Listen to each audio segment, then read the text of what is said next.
আলহামদুলিল্লাহ, পে স্কেলের গেজেট প্রকাশের তারিখ চূড়ান্ত। বেতন বাড়ছে যত, আমরা দ্য নিউজ 24 এর একটি রিপোর্ট একটু আগেই প্রকাশ করছে। আমরা বিস্তারিত দেখব যে পে স্কেলের গেজেট প্রকাশ এবং অন্যান্য বিষয় নিয়ে একটি নতুন আপডেট। তো এখানে বলা হয়েছে, অবশেষে সরকারি চাকরিজীবীদের নতুন বেতন কাঠামো বা পে স্কেলের গেজেট প্রকাশের তারিখ জানা গেছে। আগামী সোমবার অর্থাৎ 31 আগস্ট অনুষ্ঠেয় মন্ত্রিসভা বৈঠকে নতুন পে স্কেল অনুমোদনের জন্য উপস্থাপন করা হতে পারে। ওই দিন অনুমোদন পেলে আগামী বৃহস্পতিবারের মধ্যে তা প্রজ্ঞাপন আকারে জারি করা হবে।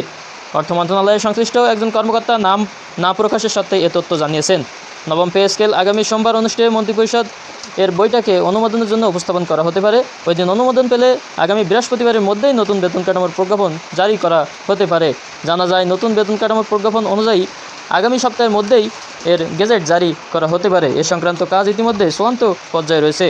আগামী সোমবার মন্ত্রিসভার বৈঠকে নতুন বেতন কাঠামো এজেন্ডাভুক্ত করে অনুমোদনের জন্য উপস্থাপনের প্রস্তুতিও চলছে।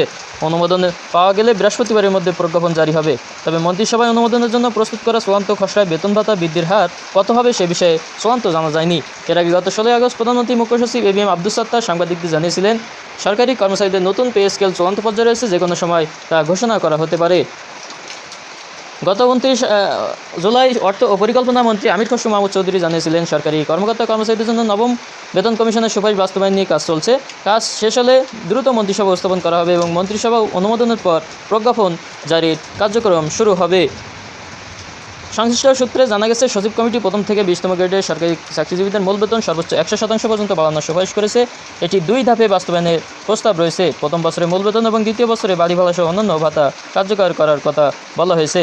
প্রকাশিত বিভিন্ন প্রতিবেদনে যে গ্রেড ভিত্তিক কাঠামো এসেছে তাতে সর্বনিম্ন মূল বেতন 20তম গ্রেডে 20,000 টাকা এবং সর্বোচ্চ 1,60,000 টাকার প্রস্তাব করেছিল কমিশন, কিন্তু সেটা থেকে কমিয়ে নতুন করে সচিব কমিটি আবার 100% বাড়িয়ে সর্বোচ্চ একটি প্রস্তাব তৈরি করছে, যেটি মন্ত্রিসভায় অনুমোদন পেলেই চূড়ান্ত ঘোষণা বা গেজেটের মাধ্যমে চূড়ান্ত বাস্তবায়ন করবে সরকার।